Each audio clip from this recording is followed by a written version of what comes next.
Monsieur Djimmo Souaré se prépare.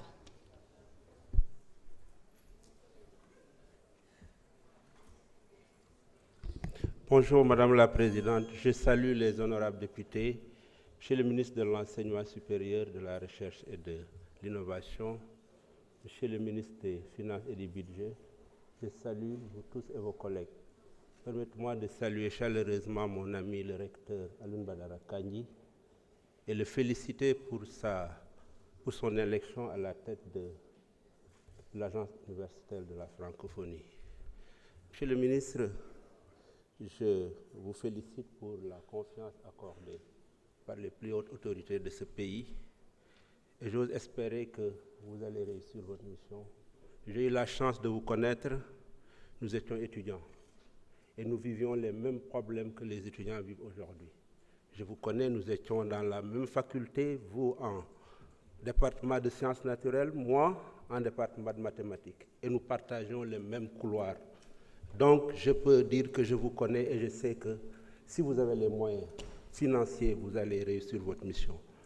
Monsieur le ministre, permettez-moi de saluer le recteur de l'université de Bambey et le directeur du CROUS.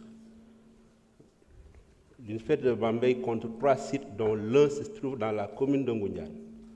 Depuis 2007, cette université a été créée. En 2009, j'ai été élu maire. On a eu d'excellentes relations avec l'université, avec le professeur Lamine Gueye, avec le recteur Diaw qui vient de quitter. Je n'ai pas eu la chance de connaître l'acteur. Mais aujourd'hui, j'ai noté que les relations sont en train d'être détériorées, alors que la commune a été un partenaire de l'université. J'assiste les étudiants, j'assiste l'université. Quand il y a un manque d'eau, c'est la mairie qui est là. Quand les fosses sont vidées, c'est la mairie qui est là. Quand les étudiants ont des problèmes de logement, j'ouvre ma mairie, mes locaux.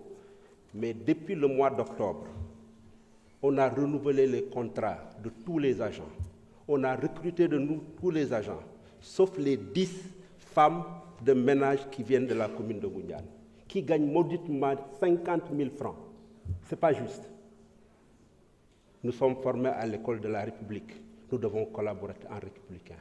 Monsieur le ministre, il a été beaucoup question d'infrastructures, de bourses ce matin. L'enseignement supérieur mérite d'être révisé.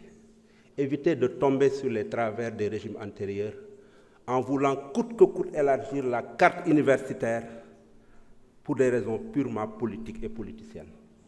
Des raisons purement électoralistes. Vous avez trouvé une situation, je suis d'accord qu'il faut faire l'état des lieux.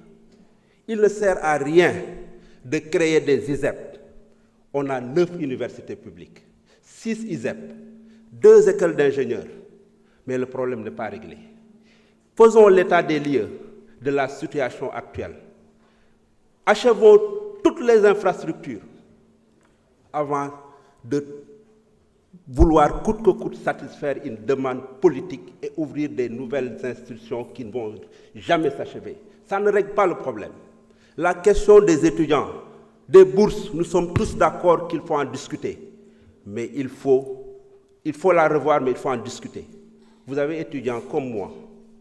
Nous avions les mêmes formes de lutte. Au moment où l'on parle, cette question elle est beaucoup plus sérieuse. C'était un problème de retard. Aujourd'hui, on se rend compte que les étudiants de master, on veut de façon unilatérale, provisoirement ou définitivement supprimer leur bourse. Discutez avec les gens. Répondez à leurs questions. Trouvez des solutions raisonnables. Demandez à votre collègue du ministre de l'Intérieur qu'on évite d'entrer dans le campus. Que sont devenues les franchises universitaires? Aujourd'hui, on est en train de tirer sur les étudiants. Les autres universités de Kaolack, de Saint-Louis, sont en train de sortir. C'est une question sérieuse. Nous connaissons tous la situation financière, économique de ce pays. Il faut poser les questions de façon sérieuse, discuter avec les acteurs et non penser que les conditions étaient meilleures. Je ne suis pas d'accord quand on le dit. Toi et moi, nous étions dans le même couloir, vous étiez 2 dans votre chambre, nous étions 2 dans notre chambre. On était dans des conditions meilleures. Aujourd'hui, ils sont dizaines dans une chambre.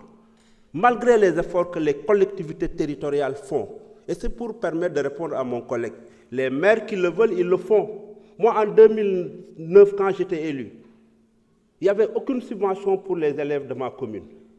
Mais quand j'ai parcouru la nomenclature budgétaire, le ministre peut me confirmer, j'ai trouvé un compte 441 64 63, participation à l'officine des étudiants.